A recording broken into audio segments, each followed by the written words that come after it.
Apakah Anda melihat bahwa kehidupan sedang dinyatakan atas hidupmu?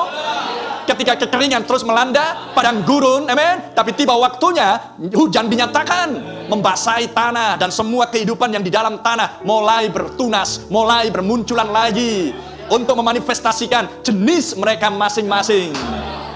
Haleluya. Dan semua itu mendatangkan pesta, mendatangkan suatu kegirangan. Itulah revival. Apakah revival artinya? Kebangkitan rohani. Apakah arti kebangkitan rohani? Menghidupkan semua yang sudah Anda miliki. Amin. Rumput tiada. Amin. Tanaman tiada. Mereka bersembunyi di balik lumpur yang dalam. Tapi ketika hujan turun, maka berikutnya esok pagi Anda melihat tunas-tunas bermunculan. Haleluya. Sesuatu yang sudah mereka miliki, tapi yang belum muncul. Dibutuhkan hujan untuk memunculkan apa yang sudah mereka miliki. Sesuatu yang sebelumnya tersembunyi, maka kemudian bermunculan.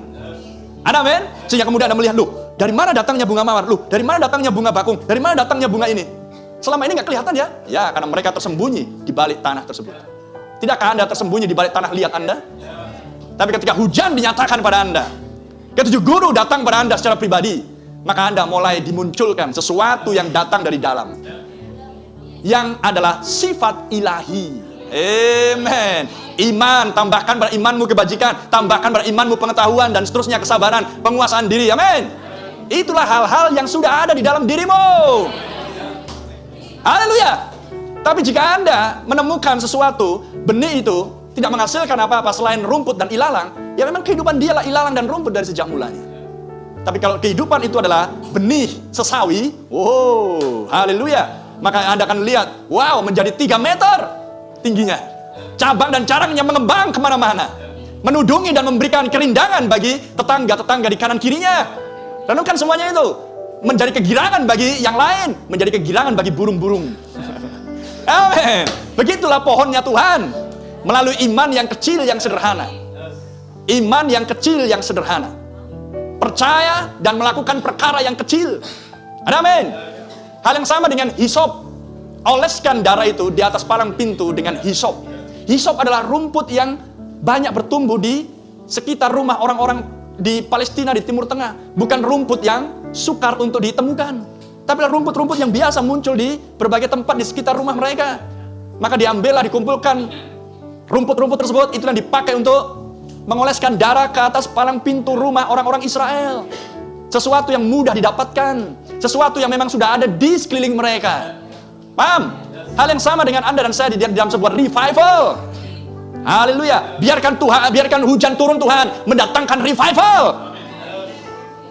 Sesuatu yang sudah ada di dalam Anda. Haleluya. Di dalam jiwalah iman bagi orang pilihan. Maka butuh hujan turun, maka iman pun datang. Kebajikan muncul, penguasaan diri muncul, kesabaran muncul, dan seterusnya dan seterusnya. Haleluya. Bukan sesuatu yang Anda tempelkan pada dirimu. Itulah sebabnya buah-buah roh bukan bukti orang punya Roh Kudus. Karena orang yang seperti Farisi dan Saduki pun mereka punya buah-buah roh. Paham?